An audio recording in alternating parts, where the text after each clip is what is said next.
Rusiyanın Rostov vilayətində əcnəbilərin məşğulluğuna qadağa tətbiq olunur.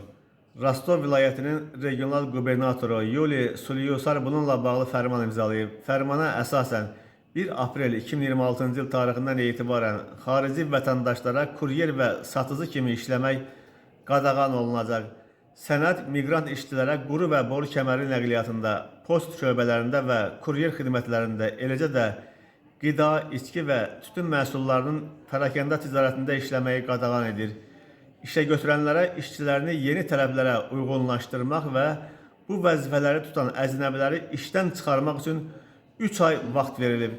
Məhdudiyyətlər 31 dekabr 2026-cı il tarixinədək qüvvədə olacaq və əlavə uzadılma müddəti hələ göstərilməyib.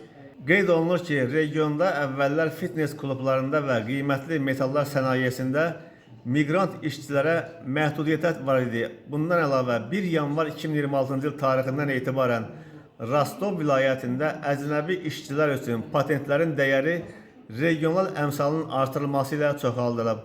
Hakimiyyət orqanlarının məlumatına görə bu regional büdcəyə təxminən 1 milyard rubl əlavə gəlir gətirəcək.